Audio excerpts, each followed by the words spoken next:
Hi, friends. Welcome to, I was going to say another episode of our Facebook Live series, because this is going to be on the podcast. And, oh my gosh, are we hold on one second. Okay, we're live. Kiera. Sorry, I'm, Hey. I'm like a squirrel. Okay, friends. So back to our guest of honor. So I'm gonna do a quick intro of you because you're amazing. So Kira and I first connected when? Like years ago. It's been Years what, 3, 4 years like ago? It's been a forever. long I think time. We know it was like back at it's Voices been of Dentistry. I interviewed Voices you of like Dentistry. forever. Yes. It was Voices of Dentistry. This was the second VOD, I believe. Mhm. And we were on the same panel for like Yep. women in the industry. And then I've just been like geeking out over everything that you've been building and creating. And so Kiera Dent is well, one, she's a friend, but she is an incredible businesswoman. She's the founder and creator of the Dental A Team podcast and consulting agency. And we have the honor and privilege of hearing her speak at our Napa startup retreat. So I can't wait. yeah, I've been dying to get you on, Kiera. Like yeah, I mean, Kiera was in my office. When was that? Like two You years had just ago? started. It was like right before COVID, and you weren't just starting, but I remember like sitting there making laminated sheets with you late at night and meeting your team. We had a good time. You came in like guns a-blazing, and you brought in your consultant helper, and you Mhm. guys just went to town. Like you pulled all the reports. You GSD, if you guys don't know what GSD, it's get shit done or get stuff done if you want to be rated G. But she literally came in, and the first day, like it was like the Tasmanian devil came in and basically revamped my whole like everything. It was amazing. So and that's why I could not wait to have you as a guest, and I am super honored to have you be a partner in helping launch this retreat. So thank you for being here today. Oh my gosh. I just have so much love for you because I feel like we kind of grew in the industry together, and so it's like seeing you grow and evolve. I remember coming to Smile and Co, and you were just like the cutest little like housewarming person. Like you were like, come see, sit on my back patio area. And yeah, I just loved that you said, like, Kiera, I'm so glad you're here. These are all the things that I didn't even know I should know. Yeah. And so to also be able to be a part of this, I'm so pumped for the Napa retreat. If I know anybody who can put on the most killer epic retreat, it is you. I've been to several things you've done, and I'm just honored. Thank Anything you you. do, Ashley, we want to be here with you, and I'm more than happy to support. And I mean, coming to Napa and hanging out with your Yeah. people and getting to know them and rub shoulders with some of the greatest people out there is just going to be epic and fun. So I'm just super happy to be here. Oh my gosh. Okay, we're total girl crushing on each other right now. I love it. I remember our last podcast. I And think the that last is time we talked was the podcast, right? And we were doing the same thing last time. We only talk on yes. podcasts or Facebook Lives, and we should probably do it Yeah, like, we "Hey, how totally you do. doing?" You know what it is, because every conversation with you, there are so many pearls of wisdom that it has to be recorded in some format or another. Otherwise, it's like, yeah, the world needs to hear what you have to say. So, Thank you. without further ado, what do we have on the menu with you today? I mean, this is not going to be the last time that you see Kira by any means, but I think we are going to be talking about no shows, Mhm. treatment planning, and case acceptance. So, you guys, if you are watching, can you say hi and feel free to message your questions, your comments below. This is an interactive live. And I mean, you're going to be able to pick the brain of Kira, and Kira has been an office manager, a regional manager. She owns practices. She's been in and out of hundreds of practices. So she gets a bird's eye vantage point. She gets a bird's eye view of what amazing offices are doing and where there needs to be more communication, what have you. So without further ado, where do you want to start? Yeah, well, let's just kick it off because thank you for saying that. And my background, while yes, love of dentistry, I used to also teach high school, and that's a true story. And so, guys, I did not know please, that. fun. I actually taught high school sign language, another fun fact. But I just want you guys to know tonight is your time. Yes, we've got these topics of no shows, treatment planning, case acceptance. But if you've got a burning hot topic, Ashley's awesome. She'll be monitoring the chat. I can see it, guys. I feed off of your energy, so please keep it coming. I think we should just kick it off of like, where are people at tonight? I'm always curious of like, yes, it's fun. Ashley and I are chatting, but where are you guys at tonight? Like, pop it in the chat. I just want to hear, where are you guys coming in from? I'm seeing a Texas. I'm seeing a Salt Lake. Okay, come on, get them in there, guys. I love to hear from you, and I want this to be interactive. A Salt Lake, a Nevada. Keep them coming. Don't be shy. I just want to know where you guys are coming from, because then I think we should talk it into like no shows. How do you prevent these no shows? Because I think COVID did these practices into a completely different world. Like, guys, I used to be a master at stopping cancellations on a schedule. And then you get COVID, and COVID's a global pandemic. That's why it's a pandemic. And now we are like, well, I guess they've got this new excuse. Hopefully people don't use it as an excuse, but we're starting to see these no-shows, these cancellations, holy like Swiss cheese schedules.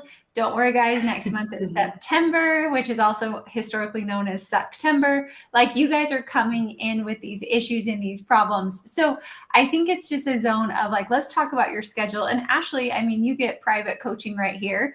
I ask anything to help your practice specifically. Yes, but I think diving into these schedule issues, are you noticing it, Ashley? Have you guys been having that Swiss cheese schedule, or what have you guys been noticing?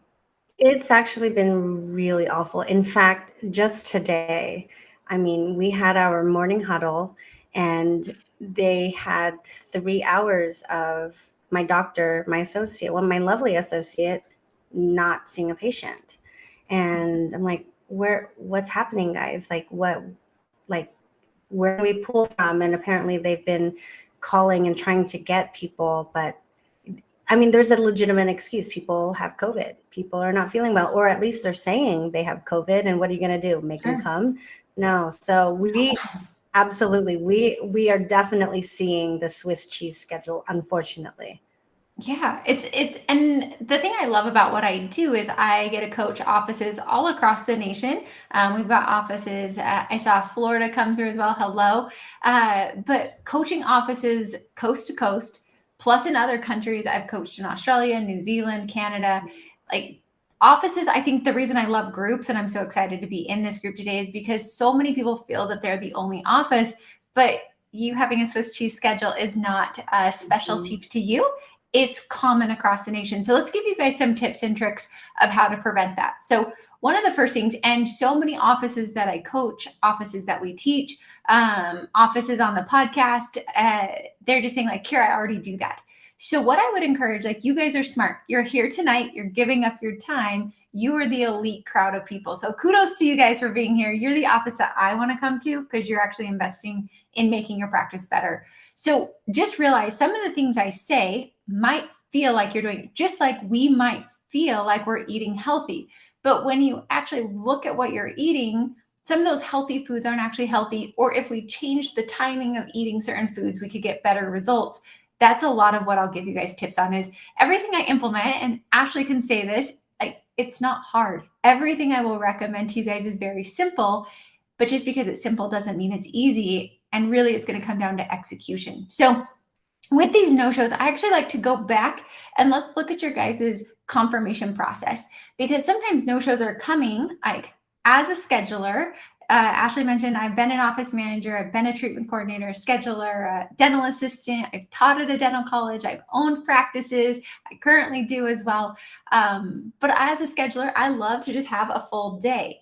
But when I sometimes go into offices, I personally think a non-confirmed patient, consider them just a dud patient. Like, they're not going to show up. And if they do, high five, but odds are, why are we letting that space where they're not confirmed be?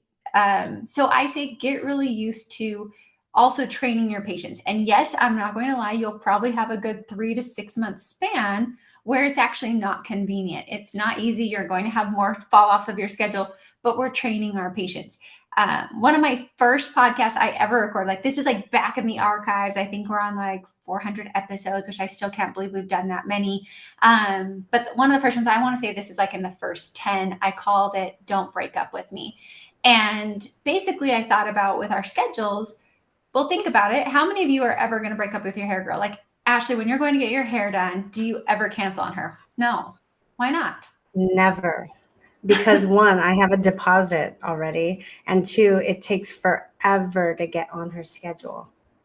Absolutely. Yeah. She has created this reoccurring client in you, and you will never, ever, ever miss that. Like I see moms that go to pick their kids up from daycare and like they will jump over burning buildings to get there to not have that 1 minute. Like the daycare has trained you guys that if something happens, you're not going to like bail on the daycare. You're not going to bail on your hair girl. You're not going to bail on your eyelash girl.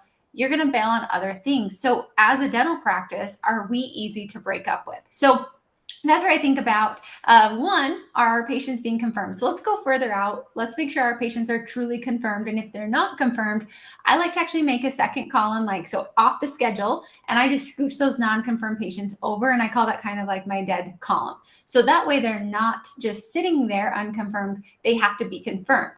People say, hey, Kiera, how can I even do this? So I've trained several hundreds of offices, guys. We work with hundreds of offices. So I know this works. These aren't just theories. They actually work. I've tried them out. I've done them. So it's not just theory. But we just say like, hey, Ashley, I just wanted to give you a call. We do need to get your appointment confirmed. And if I don't hear from you by end of day, I will need to move you to another day and reschedule your appointment. Give me a quick call back. That way I don't need to reschedule you. I send them a text with the same verbiage.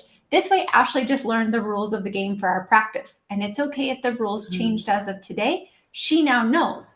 This is now going to help you guys start to train your patients that if they don't confirm, we're scooching them off the schedule. So that would be tip number one is let's look at our confirmation process. Let's make sure they're confirmed. Number two, Ashley, you said it really well. If you are getting cancellations or no-shows, deposits are going to save your life because patients who have put money down are more likely to show up. My husband and I were in IVF right now. For me to even make an appointment on their schedule, I had to fill out all these crazy forms. I had to pay it, like get my credit card on file before I could even like talk to them to schedule. And I just think they know I'm a committed patient. Like I'm showing up if I had to go through that much work to get there. So I think if you are having this trouble, let's make deposits easy. And a lot of offices don't like to do deposits because it's hard because we've made it hard. So I just like it to be very simple. You can do one of two ways. If it's a restorative appointment, so all restorative appointments, it could be a 10% down or it could be $100 per hour increment that we're scheduling. Either way, it gets really, really, really hard if it's like, okay, well, for this kind of appointment, we charge $50. For this kind of an appointment, we charge $100. Me as your scheduler, I don't want to collect money because I get nervous because it's not consistent. So if it's $100 for 1 hour, $200 for 2 hours, $300 for 3 hours. Now, of course, if their deductible is going to be different, if you're not fee for service, it might just be easier to do a 10% deposit. I usually say, perfect. So today to reserve that appointment, it will be $100 out of pocket and I can do cash or card. Which do you prefer? Own it. Don't be afraid of that. Yeah. Stick that on. Ashley, any thoughts that you've got on that or questions? No, I love that. And we have, we had talked about implementing some kind of deposit to reserve the spot before COVID happened, when you were in our office, like telling us like, this is what you need to do. And then COVID kind of screwed everything up. And then we were just letting bad habits go back to the way they used to be. And, but now we are collecting. So anything over an hour, we are collecting a reservation fee. Now, are you recommending they do that also for hygiene? If it's an SRP side, I would say yes. If you're in a PPO insurance driven practice, it's really uncomfortable and weird to collect deposits on recare appointments, but an SRP block that I am doing, yes, absolutely, you can collect it. And maybe for your SRPs, it's like $50.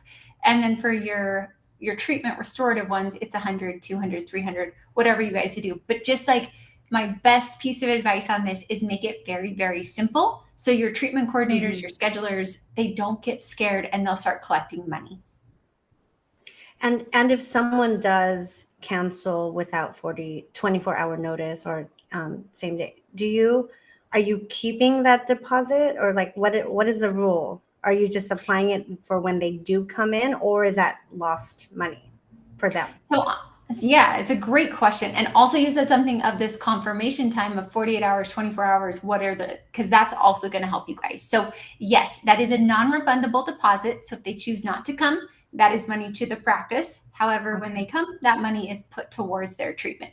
But I don't want to train them that, hey, Ashley, you can call me, you can cancel me anytime, and I'll just reapply Right. this money because why collect a deposit? So, yes, it's a Mhm. non refundable.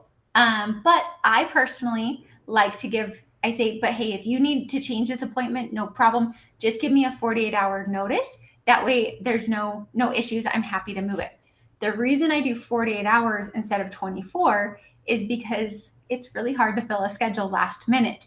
And so Yes. giving me that Yes. 48-hour window absolutely can cut down on these no-shows as well. They've got to call you, they need to get it rescheduled. No problem. I'll happily help you. But if it's within that 48-hour window, that's when we're going to have a trouble time. And I've got some good verbiage for you guys on that. But I really was I change was that. just gonna say, so what Kiera is so badass about is the role playing, and communication is everything. Communication, how you say things, like your verbiage. If you guys have a pen and paper handy, you guys need to be taking notes, because I really can we role play for a second? Like, pretend Totally. I'm a patient trying to break up with you the morning of, and I have a 3-hour appointment. I have a 3-hour appointment with the doctor. Yeah. Okay. Okay, Um, here we go. okay, let's do Hi, it. thank you for calling Smile and Co Dentistry. This is Kiera. How can I help you? Hi, Kiera. I am so sorry, but I can't come into my appointment today. Oh my gosh, Ashley, I am so sorry to hear that. I know Dr. Hovis is so excited to see you today. What's going on? Well, I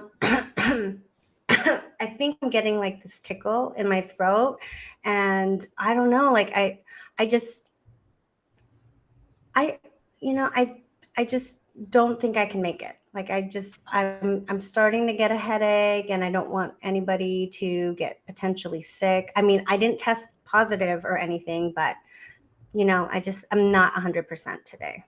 Gotcha.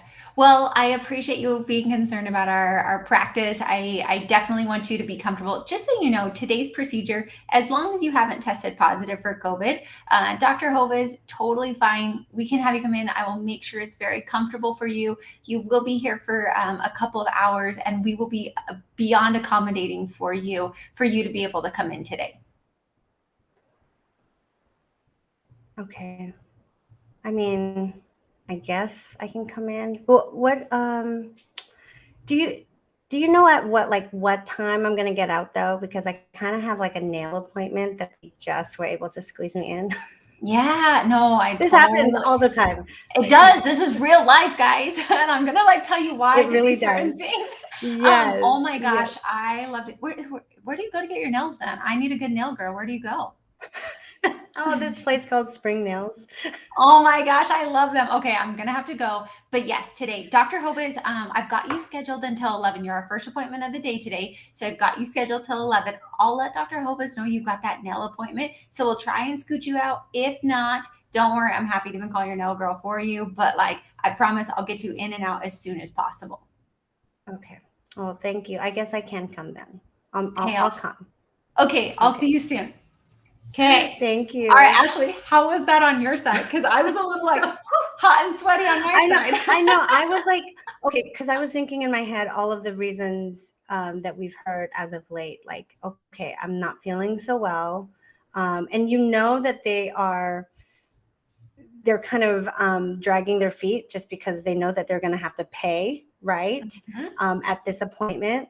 But if they are prepaying, or if you're collecting a portion of that, then it's less that they're going to collect. Mhm. Like, what are your when you know that the person is really trying not to come in because of payment, Mhm. what is the verbiage that our front office can utilize for that?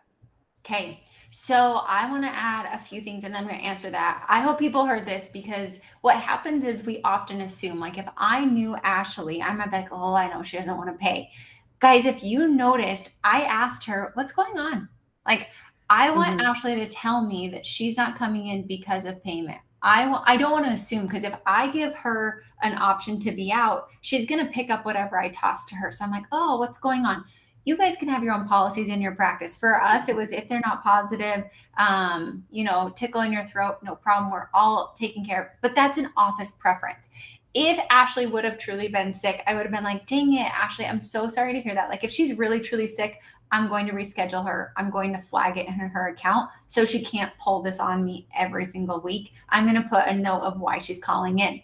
Now, let's say Ashley didn't have that. She's like, oh, Kiera, something just came up and I can't come in. Sometimes patients won't feed me the information, but notice I awkwardly sat there with Ashley waiting for her to tell me what's going on. The reality is she didn't want to come in because she wanted to go to the nail appointment, but I had to sit awkwardly and wait as a very empathetic friend wondering what's going on with her.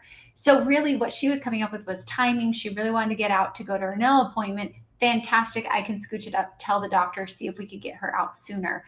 But I really want to point that out. Otherwise, if Ashley's not really sick, she just tells me, hey, I don't think I'll be able to make it. And I'm like, what's going on? Oh, Kiera, something just came up. I'm like, oh, well, I did have you scheduled for 3 hours today with Dr. Joves. My next availability for you, Ashley, and this is paramount, guys, for you, Ashley, the patient calling me today is, oh my gosh, Ashley, for you, my next available appointment is going to be September 24th at 2 p.m.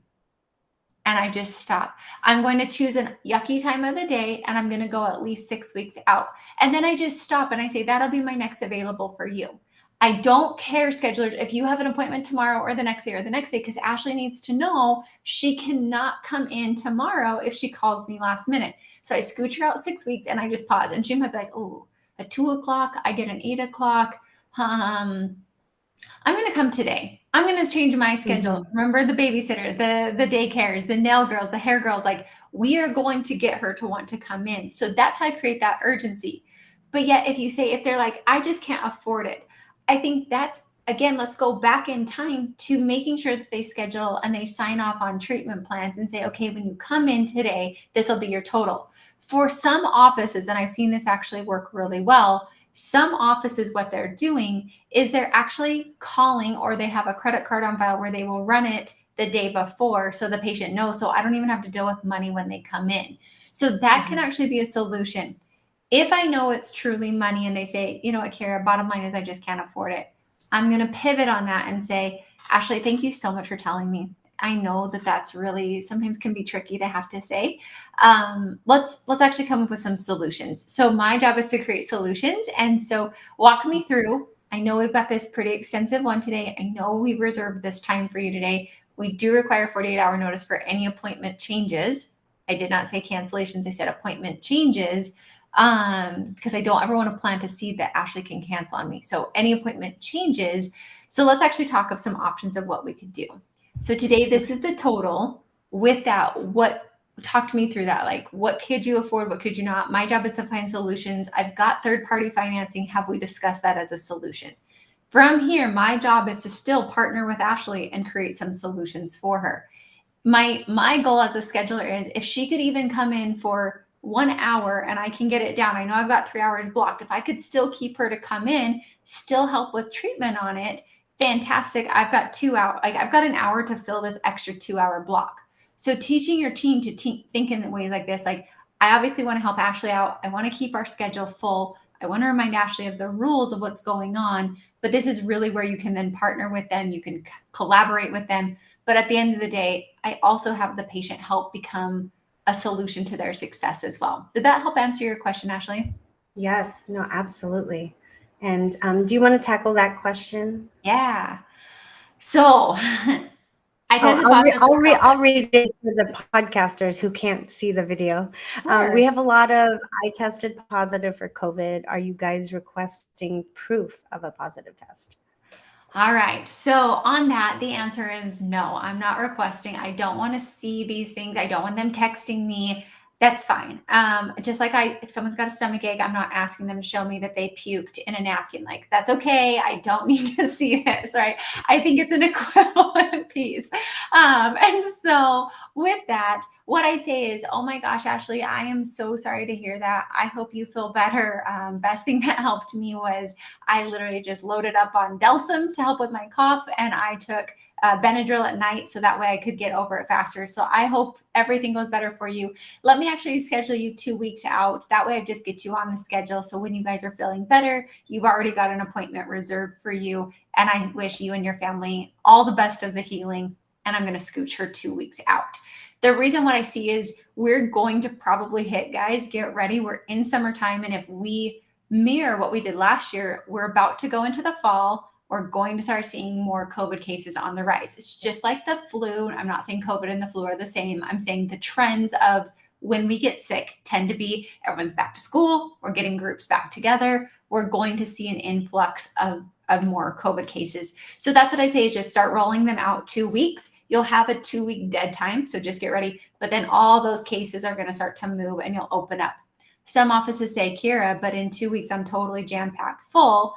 What I do is all those COVID cases, I just move them into wherever I can put them in the schedule, flag them as an ASAP person because that person probably will want to come in sooner. And I just scooch them forward as I get fallout on my schedule for more COVID cases. So no, I don't ask for proof of it, but that is what I do with all those COVID cases just to keep my schedule full in the future. Gotcha. And ooh, that question, you want to read that one? Yes. Okay. So great questions. Are you taking the non-refundable deposit when they test positive? Such a good question. I'm glad you guys are asking because let's make this very clear for you. On this one, I say the deposit is truly for if they just don't show up, like nail appointment girl over here. That's the girl I'm going to be collecting the deposit on. But like, honey, and I would probably use that if I had collected a deposit of like, Ashley, dang it.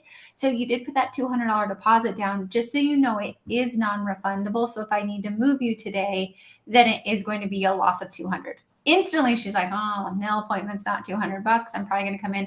I don't want to use it as a threatening. So I always say for offices, when we're looking at these deposits, things that are true emergencies. If they truly test positive for COVID, we don't want them in the practice. That's not a bad patient. Thank you for letting me know. I will still write why they did it because guess what? You will have some naughty patients that figured out that you will let them out of appointments for COVID. So every 2 weeks, they're calling me that they have COVID. And I'm like, you're freaking lying to me. At that point, they go on a, oh, Ashley, that is just so rough. You got COVID, double whammy back to back. Like, I am so sorry to hear that. So it sounds like you're real busy. I'm actually going to put you on a same day call-in. So when you get over it, you just give me a call. And if I can work you in same day, fantastic. But that way you can just get better and not have to worry about your appointments. Instantly, I don't have to get her as a nasty patient in my schedule where she keeps canceling on me. She calls me on a same day call-in, but I'm no longer reserving appointments for her. So patients who are good patients that tested positive for COVID, if they have a death in the family, if they have someone had a baby, if they legitimately are puking their guts out, those things, guess what? That's life, guys. Let's be accommodating to them. I'm not taking their deposit. If they chose to double book a meeting on me and didn't give me enough notice, that is the person that I might be taking it. Typically, gotcha. I will waive one time and be like, oh, Ashley, dang it, this would be the time where you would be losing that $200 deposit. Dr. Hovis loves you. You're one of my favorite patients. This time I'm going to waive it, but next time I just need a 48-hour notice to avoid losing your deposit in the future. So especially as you're trying to implement this deposit thing to get those no-shows to stop, that's how I would roll this out. Give them a one-time warning, but then next time you will have to actually execute on it. I don't want to make enemies, but I do need to be, I remember watching moms at the park and like, if you throw that ball one more time, Johnny, we're going home. That kid chucks the ball 100 times and they never go home. But yet, if you're like my friend Allie, she was like, Madden, if you throw that one more time, we're going home. And sure enough, Allie would pick up Madden and he would be screaming and they'd be walking home. But the next time Madden didn't throw things. And I feel like not that we're parenting, but what kind of a relationship do we want to build with our patients? That's what I'd build. No, I love that. And I can speak from myself, like in the age of online reviews, your reputation, I mean, everything is all over the internet. If you treat a patient even remotely badly, I'm not saying that any of us would do this intentionally, but there's always two sides to the story. And unfortunately, because of HIPAA, we aren't able to say, no, actually, that was your fifth offense, blah, blah, blah, you know. But I think a lot of us are gun shy because we are startups, we are building our practices. Maybe we don't have the capacity yet. So we're taking those patients, whether they cancel on us or not. So, I mean, it's just, you don't want to treat those patients long term. Like No. if they don't respect your time, it's better that they just go. And it's worth potentially getting a negative review about it. I What are say your let thoughts them about that? find I say let them find their dream practice and you open up space to attract your perfect patients because at the end of the day, it's going to be there. But if you're spending all your time, effort, energy, thoughts on these patients who don't show up for their appointments, give you holy schedules, they don't respect your time or your office, like they're just a ticking time bomb of more problems down. They're going to be the person Right. complaining about their bill. They're going to say that you misquoted them on this. Like to me, it's just not worth it. But I will say, Yeah. most of the time, the only time frustration occurs, guys, is when expectations aren't met. So if you set Hmm. the expectation, if they're signing treatment plans, if they know about 48 hours, which all these things, the 48 hours that goes on my treatment plan that they sign, and I say it verbally, it's on my voicemail. My voicemail literally says, if you're calling for any appointment changes, never cancellations, like if you're calling for any appointment changes, please note we do require a 48-hour notice and we do not take appointment changes via voicemail. Please call during business hours. I Hmm. also don't take appointment cancellations. Like if they're trying to cancel, I don't take that via text message. I send them a message back that says, Ashley, hey, thanks so much for letting me know. I actually can't take care of this via text. I need you to give me a call and I'll be happy to take care of this for you. The reason I'm making them call for all these things is one, it's harder to break up with, but two, sometimes I can find a solution for them. Another great phrase when they're calling to cancel is like, Ashley, oh my gosh, what could I do to help you keep this appointment today? The ball is back in her court. So I think, yes, well, yes, we are afraid of these negative reviews. We're building our brands. I was terrified. I didn't even want to have Google for our company for a long time. I was like, no, don't do it. And then I just thought, Kiera, number one, that negative review is going to make me better. So I have to realize if, like the book Raving Fans, I think changed my perspective. Because if someone's willing to write me a negative review, that means they have hope that I can change. I have physically myself called patients that have left me negative reviews and said, hey, we are growing our practice. Like, thank you for that feedback. I want to talk to you a little bit more about that. Fill me in.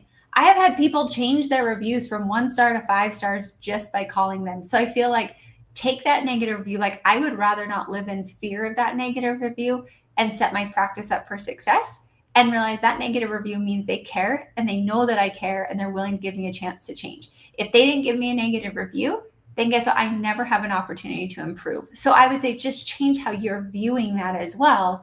And that can help eliminate that fear for you. Oh, so good. So good. I mean, I would never do it. I don't want I don't want to talk to anybody who leaves me a negative review. But kudos to you for wanting to do that. But So yeah, let's no, actually it clarify that, really is Ashley. nice. I'm Yes. not the dentist. Don't, dentist, I wouldn't say you usually have to call. Have your office manager call. Have somebody who's a good word ninja and great with people call. No way, Ashley, shoot, Shelby, my girl Shelby. I'm like, oh, Shelby, will you call that client? And she's like, absolutely. So don't worry. Like, I did this Okay. as an office manager because I'm like, oh, you Gotcha. hate me. I'm devastated. I'm Yes. crying on the bed. I'm not calling Yeah. this patient. Are you kidding me? I'm like, I don't want to see you again, or I'm going to send you like 1,000 roses so you don't like you like me just Yes. because I'm nice. Don't worry. No, like to be very clear on that. I think it's very Okay. uncomfortable and very terrifying Mhm. as the business owner because that feels like a direct stab on you as the owner. You feel like you're Okay. terrible. Yeah. So, on that, that's where you have a really good office manager or someone who's really good. And you're just literally calling for information and to get better Hmm. feedback. And honestly, just hearing patients out so they feel like they were heard 90% of the time, you still have your 10% crazy, but 90% of the time that's going to fix it. So no, there's Ashley, are you kidding me? I'm a freaking chicken, guys. I can say all this because I'm supporting you doctors. Like this is me as a team member and I go to bat for my doctor and I know my doctor is amazing Yeah. and I'm going to be like, taking care of our practice. As the owner, don't worry, guys. I can put on that hat right away and be like, holy, please don't make me do that. So just have a team member call them and you can get that review reversed.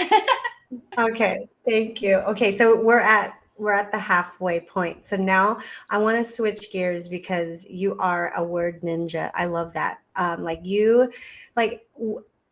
Your case presentations and always assuming the yes. Okay, can you put your treatment coordinator hat on and like give us some things, some hints, some tidbits of advice that we can bring back to our practices while we're trying to close like these bigger cases? Yeah, absolutely. So treatment planning, just so you guys know, is my absolute world of favorite. Like I love my doctors, and just so you know, and I hope your treatment coordinator feels this way. And if not, like have them listen to this and get on board because I felt my moral obligation and my passion and why I did my job was because if my doctor diagnoses it, my job as your TC is to find a way to close it. Oh, Like, because if sorry, that not, was you're not the okay. Because she lost her phone, guys. She lost the phone. It's right there. well, oh my gosh. Quick story. The best thing about my Apple Watch is my ability to ping my phone and ask anyone in my office. They will hear it 10 times a day. Sorry, guys. I actually meant to put the silent button, and I'm so used to pinging it. That's why. Sorry. I was Sorry, like, Kiera. I knew exactly what the sound is because I use it too. And I'm like, she lost her phone. That's right there. We're good to go. This is why Every doctors day. have assistants, guys, and this is why Yes. I have assistants because we need us. But yes, so as my job as a TC, just so you know, I felt like my obligation and my obligation to my doctor and the patients was to find a way for them to say yes. So this was my favorite part of my job before I went into consulting. And I will say, I started out very, very young. I have freckles and I had braces on, and I literally looked like a 12-year-old being like, yeah, let's just pay 20 grand here. Like, how do I even know how to empathize with that? But some of my tips for you, Ashley, you actually said the number one tip is treatment planning is 80% psychology and 20% skill. And I want you guys to go home with that is whatever you believe about treatment, whatever you believe about money, that is 80% of them saying yes to you. And for me, I used to think, and I will ask you all a question, you can do this in your head. What is a big treatment plan to you? So like dollar wise. Ashley, I'll ask you since we're here together, what is a big dollar amount for a treatment plan? What do you think is a large treatment plan to you? 20 grand. 20 grand. Okay. So for you guys, I want you to answer. I asked Ashley on purpose. I knew her number would be higher. I already knew that about her. And the reason I know that is because she closes higher cases. But I would also guess with Ashley telling me that her limit of most cases she's closing is probably around 20 grand. She might hit a few 30s, a few 40s. And I literally don't know. I haven't been in her practice in a few years. But my guess is for her, her average treatment plan coming through would be about 20 grand. The reason I can assess that and guess that, and it might not be true, I could be totally off, but typically speaking, a large treatment plan is one that we feel like we could afford. So therefore, we're going to be comfortable. I've done this in a big room of people, and my TCs are usually 5 grand, 2 grand, 10 grand. Ashley's one of my highest that I've heard doing this. But just so you know, whatever number you come to is usually your money threshold. That's fine. We all have one, but we keep expanding. So when I started as a TC, I was closing 500, 1,000, $2,000 cases. Guess what, guys? I was freaking broke. My husband's in pharmacy school. Just to go buy a Little Caesars felt like my life was falling apart. So $1,000 felt like a lot of money. And we all know we ate Little Caesars while we were in pharmacy school, dental school, like we're dirt poor, eating Little Caesars. And I was like, this thing tastes like cardboard and I love it. And today I'm like, I lived on that. So, but then we become established, we get into our careers, and you do one of two things. You're either going to feel like the treatment plan is indicative of your worth. You're going to feel like it's indicative of how much you feel like people can afford, or you're going to get to a spot, and I hope you get to this spot of it's just a treatment plan. And there's no such thing as a big treatment plan or a small treatment plan. It is just a treatment plan. And this money doesn't dictate their worth. It doesn't dictate how much I'm worth. It is literally a treatment plan. And when I got to that level, I started closing 50, 60, 70, $80,000 treatment plans, same day, close on a credit card. And I didn't even know credit cards went that high. So I was like, wow, we're buying a boat today. Like, I didn't even know this could exist.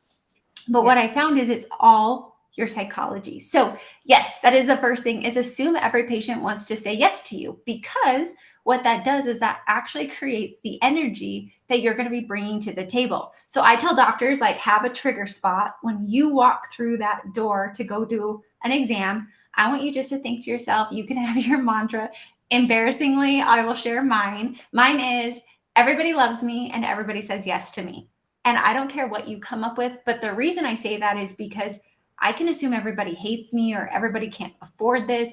And I'm going to bring that into existence. I believe that our thoughts become reality. I believe our words create worlds. So whatever energy I'm starting with is what I'm going to create.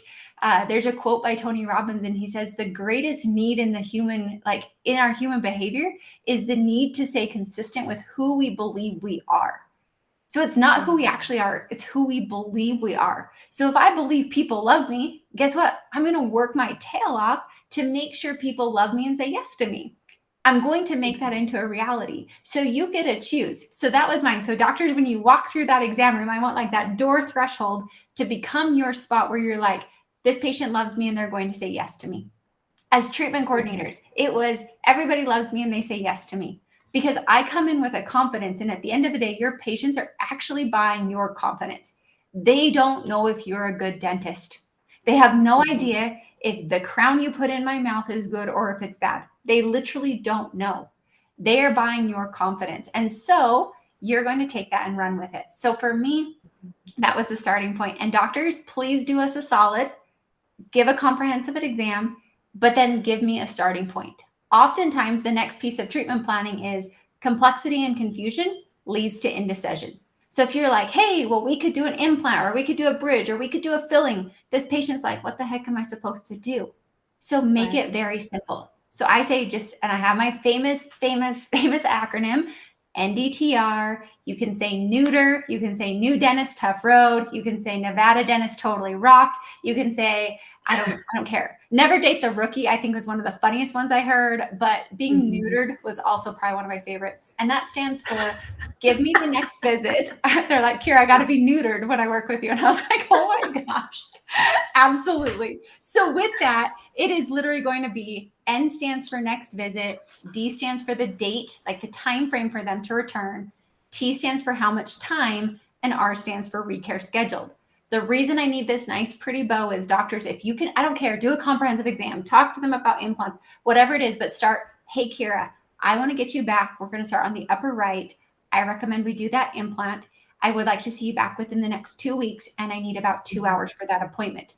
If you will give me that, you've eliminated half of the objections that are going to come. You've eliminated where do we start? You've eliminated when do they need to come back? You've eliminated how much time is this going to take? All of those are objections that patients will say, and you've eliminated it and made it very easy for them to say yes. That also became a perfect handoff that now your hygienist, your assistant can take it, have a nice pretty package, take it up to your treatment coordinator. Dr. Hovis wants to see Kiera back in about 2 weeks for 2 hours to place that implant on the upper right. Dr. Hovis is really excited.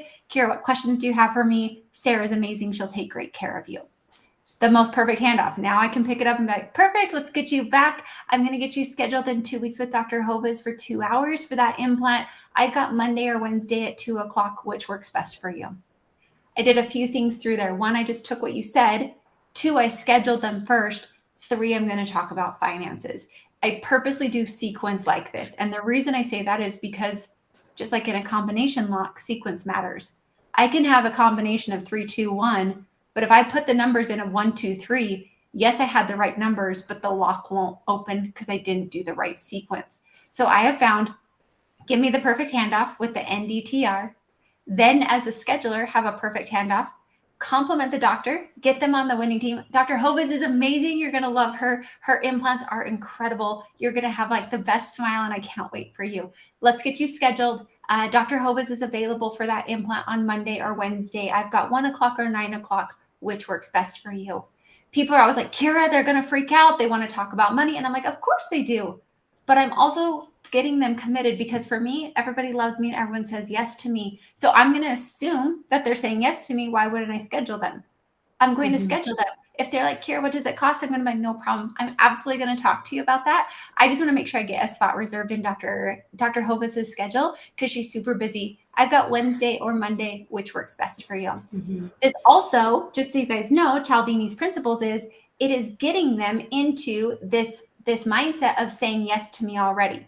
I've got them scheduled. They're more committed. They're most likely going to say yes. Now my only objection is money. And from there, I've got 1,000 solutions from there. So then I say, perfect. And then just so you know, Ashley, for the total, it looks like for this implant, it will be this amount. Your insurance is estimated to cover this amount. Your out of pocket when I see you will be this. And today I do require a $200 deposit. I have cash or card. Which would you prefer? I'm just very matter of fact. Now, if you want, there's some verbiage of like, do you have savings for this, Ashley? Or would you like to talk about third parties financing? I picked that up on the road. I think that that's a great way to say it. So this way I can have the money combo without having to be like, can you afford it? Can you not? But the reality is I assume they want to do it. I schedule them for it. I'm partnering with them to find out how they want to pay for it. And I'm very confident in it. I've complimented Dr. Joves for it. I've made them feel like this patient is on the winning team and that Dr. Joves is incredible. And I'm here to be their support. So hopefully that helped give kind of like the whole case acceptance way. Also, as you heard, I hope when I presented the treatment plan, I did in no way, shape, or form say the insurance swear words first. Insurance is secondary. It is always, here's the treatment. This is what your total will be. Insurance is estimated for this amount, and this will be your out-of-pocket total. I also didn't say the words out loud on purpose, because when I say, Ashley, it's going to cost you $5,000 for this implant, like, what the heck? That's a lot. But if I just point to the 5,000 down there, instantly it doesn't feel that scary for them. So that's kind of a lot of pieces. Ashley, what questions do you have, or what questions does everybody have? I just want to give you guys the whole picture. This is why Kiera is one of my faves, guys. She's all about tactical stuff. Okay, so just to recap, NDTR, N is for next appointment, next visit. You got it. D is for date. So is it 1 week? Date. Is it 2 week? Is it 3 week? Date. And the reason that's important is because you doctors love to be like, we'll just get you back when you can. We'll just see you as soon as you can. Guess what, guys? If you're my mom, she's like, I'll see you as soon as I can in 6 years. Bye. Right. So just giving them a date, it doesn't mean the crown's going to break in 2 weeks. It just helps your patient know a calendar date that you and them can figure out. 1 to 2 weeks, I don't care. Look at your schedule. If your schedule's open tomorrow, get them back tomorrow. But it's just giving you and them a date that you both can commit to so that it cuts that confusion. Awesome. And then T is for time. And then the R is for the recare schedule, you said? Yep. And the only reason I put the R there is not for the doctor. You don't need to talk about recare, but that's for a perfect handoff. So your team remembers to say, did they get scheduled for their cleaning or did they not get scheduled? Because that way they're not walking out the door without getting that cleaning scheduled. And Eric says, love it, Kiera. I know. Don't you love Kiera? Thanks. Kiera's the best. Okay. A couple of things. So for patients who are like, they have a very extensive treatment plan. They haven't seen a dentist since ice ages. Are you like, where do you find when do you present all of the treatment versus phasing the treatment? How do you navigate that? Because obviously this is our first time meeting. We just spent an hour and a half, 2 hours together. And I told you needed a lot of stuff. But I also, I don't want to scare the patient off. But I also want to assume the yes. So So what do we do, Kiera? All right. So this is a zone, Ashley, and I'm so glad you brought it up because I think doctors get really uncomfortable here. Guys, I'm not a doctor, so I can't speak to that. What I can speak to is on the team side, just tell us what they need to have. What you're doing is you are building trust and rapport with your patients, and you do need to build that trust and rapport. You are the expert. So I will say, doctors, the more confident you are in your treatment planning, the more that patient is going to follow suit with you. And I get it. What we can say is like, hey, Kiera, this is like my favorite thing, guys, is I'm always about the great news is I don't care if their mouth is bleeding everywhere. Tell them the great news. So the great news is we've got some work to do and you're in the best place. We're going to take it step by step to help you out. So always spin it into a positive. So I will say, doctors, one of the coolest things you can do is first and foremost, compliment that patient. We have to remember, like everyday people don't get to put their fingers in my mouth. Yet we come to the dentist and that is what's the expectation of like, hey, I've never met you, but I'm going to put my fingers in your mouth and we're going to get real close and your head's going to be between my legs and it's going to be great and it's totally normal. And then you're going to spend 20 grand for this. Like that's dentistry. It is weird. But yet at the same time, that's like, so they're feeling already highly uncomfortable. Some strangers putting their hands in their mouth. They feel like, are you judging me? And then you're like, M-O-D-O. And they're like, what's mo? What's do? Like, I don't know what these things mean. So what I found is if you can compliment them anywhere, be like, you know what, Kiera, your teeth absolutely are stunning. That puts me at ease that I'm not a terrible person, that I'm doing okay, and that you don't think I'm a terrible wreck because I haven't been to the dentist in years. So for these really extensive ones, put them at ease. Kiera, I'm so proud of you for coming in here. And guess what? Your teeth are absolutely beautiful. And we're going to take care of the things in your mouth. And I'm going to promise you that we're going to get you back to good health. Fantastic. I just felt confidence from you. I know I can do this. So then the second half of it is, all right, so this is how I would love it. Like, hey, Kiera, do you mind if I take a look? And they're going to say yes. This is the same thing. Doctors, the more you can get this patient to say yes, the more likely they will be to say yes to treatment in the future. So just realize it's pre-priming. Can I lean you back? Can I take a look? Get them to say yes to you. After that, you're going to say, okay, we're going to do the whole thing. I'm going to look at everything and then I'm going to make it really simple. And we're going to find out how to get started. So go through and do the comprehensive. You've talked to them like, okay, so Kiera, I want to know, where are you at? I know patients are all different. Are you the patient who wants to like know the bottom line, everything that it takes? Are you someone who wants to phase it out? Guys, every patient's not going to be the same. Every treatment plan is not going to be the same. Ask them questions of what they prefer. Have you saved up for this? Are you prepared for this? Is this something you're going to want to talk financing? Ask those questions directly because they just gave you the silver platter of how they want to be told and how they want to be treated. So what you can do from there is then they're like, you know what, Ashley, tell me the bottom line. I have been saving. I know it's been a while. So I'd love to just know what's going on. And then we'll break it down from there. Perfect. Well, for them, they may have saved $2,000. We're talking 20 grand. We've got a gap. That's okay. My job as a TC is to find and close that gap. So that's how I would say to do it with them, is to really just dive into like, what do you prefer? Did you want to do this in sections? Have you saved up for it? Do you need third-party financing? What is your ultimate goal? Also, I love to ask those patients, like, what are they looking for? And I totally sold this from another office of, are you looking for cosmetics? Like, what do you care about the most, Kiera? Cosmetic, function, cost, or longevity? Literally say it in that order. Most people do cost first. Don't do that. Do you care about cosmetic, function, cost, or longevity? Once you find out what this patient cares about the most, you use that as a personal lever and driver to find out exactly how to present the treatment to them. Guys, for me, it's cosmetic and longevity. I actually like, give me the bottom line. If you tell me it's 10 grand, fantastic. If it's going to make me look like $1 million and I'm going to be some hot old lady, fantastic. Sign me up. That's what I care about. But some other people are like, I care. I will promise you, I have only heard, I think one time in all of this where someone said their number one thing was cost. Most of them will say something else, and then cost is usually their second. Fantastic. I now know. So it really depends. And I'm not going to say there's like a one cut and dry, like I present it all or I do it in phases. I personally, depending upon the patient, I like to ask them that. I do want them to at least know that there is treatment that needs to be done. And here's how we're going to easily make it done for them. Oh my gosh, that was so good. And if you guys didn't catch all that, make sure to rewind and listen to it again, because what Kiera did there is so genius. You ask all the questions, one, to get them to say yes first. Like, you're asking permission. May I lean you back? Can I, this? And so you're already priming the pump. You're getting that. You're giving them options, but those options are gearing towards the yes.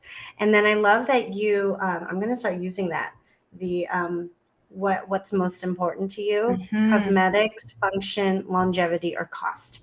And yes. I love that you mentioned cost last, because if they bring it up first, then it's like, okay, well, this is an entirely different conversation. But then you also know that you shouldn't be presenting an $80,000 treatment plan to someone who doesn't care about longevity or cosmetics. Totally. It saves you time as well. Yes. And you can actually have your hygienist do that, Ashley. So that's what this office did that I was a patient at this office. They had it on a laminated sheet and the hygienist said, "Hey, Kiera, of these 4 things, and also I think it's brilliant." They didn't ask me to say what I care about the most because I might have said, "Oh, I care about cost." But when they listed those 4 items out, I was like, "Oh, I care about cosmetic and longevity." Because they had set up what question to ask me, I then was able to tell them. So yes, it saves the doctor time. You also can guide, but just so you know, even a $20,000 treatment plan, I can talk to them about cost because it will never be cheaper or more predictable than it is today. So no matter what they give you, your treatment plan can still be the same, just the lever and the reasoning will be tailored to what they want. I love it. Love it. And then, I want to be respectful of everyone's time, but let's wrap up because this is only part one of the amazing Kiera Dent. Erica asked a really wonderful question that I know a lot of us struggle with also. What does the handoff from doctor to treatment coordinator sound like? After I explain all treatment, I usually ask, "Do you have any other questions for me?" And they say, no. Do I do it today? Then I usually say the treatment coordinator will be in next. Is there a better way? Perfect. So, Erica, I love that you asked this question because 2 things that I saw in that question are number one, again, this is my word ninja for you guys. I love to say, instead of "Do you have questions for me?" I just put them What into a no questions? frame. You got it, Ashley. Yes. Yes. Don't really try to avoid yes and no questions in dentistry because just know your patients hate coming to the dentist. Most of them, they hate getting shots. So they want to say no to you, not because they actually want to, but they just don't like coming there. So let's change it to what questions do you have for me? But honestly, Yes. with that is good job, Ashley. Student Ashley is doing amazing today. I had a great mentor. But yes, so when you give that handoff of, "Okay, Ashley, so what's going to happen is I'd like to get you back in about 2 weeks. We're going to have I want to take care of that implant for you. It's going to take me about 2 hours to complete that. And then just so you know, Rebecca is an amazing hygienist. She's going to get you all scheduled, get you taken care of for that. What questions do you have for me before I see you in a couple weeks?" Right there is the nice, pretty bow. It gets you out of the room. That way, you're not having to go and say, and because we've already told them, "We're coming back in 2 weeks. We're giving you 2 hours, and this is where we're starting." It typically will avoid those extra questions. But by asking, "What questions do you have for me?" If they have the underlying root of, "Are you good at this?" or "What about cost?" or any of those, and then you can be like, "Oh my gosh, Kiera is a wizard with numbers. She's going to help you out with all of that. That way she can get you taken care of." So you're just edifying the person, whomever's coming next. That way they feel like they're on the winning team with them. Do you recommend or have you seen a higher close rate in offices where the treatment coordinators are in the room at the time of presentation by the doctor? For sure. Yeah. So the answer is yes. Statistically showing your cases will close more if you are in the room and it's chair side. Reason being is we're focused on treatment. We're not close to the door. So psychologically, they're in the mindset for treatment. However, I will say the best way to figure it out is to actually A/B test it, split test. So look to see who the treatment coordinator is, the hygienist, the place, the location, the time, like all those different things. And then start to see which cases you're closing or not closing. Most of the time, I would actually say it's the words you're saying and how you're saying it more than the location, though. Kiera, it's always so fun. It's always so content filled whenever we have a conversation. So we are absolutely going to do part 1 through infinity with Kiera Dent.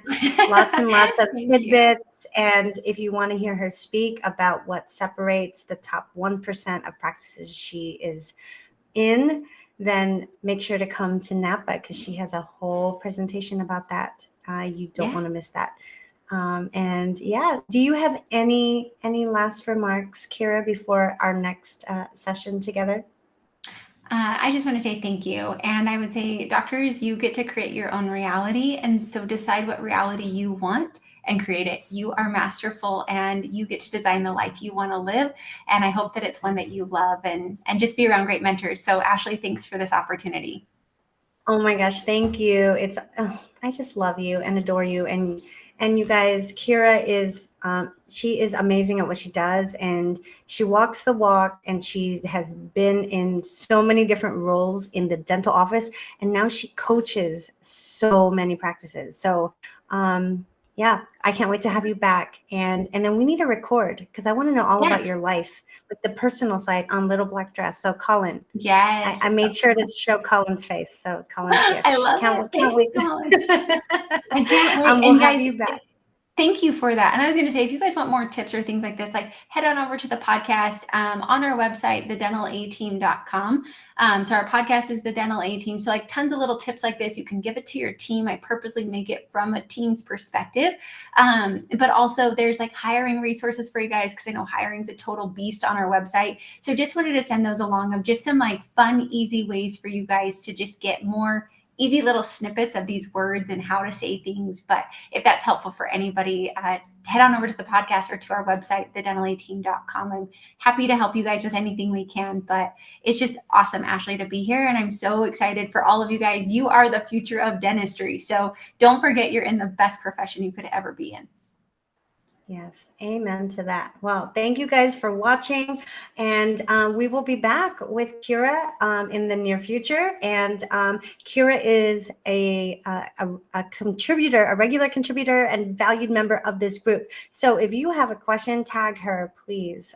Pick her brain, and go visit all of her resources. Come hear her speak in Napa. And yeah, we'll be seeing a lot more of Kiera in the future. So thank you guys for hanging out. Thank you. All right, bye. Bye, everyone.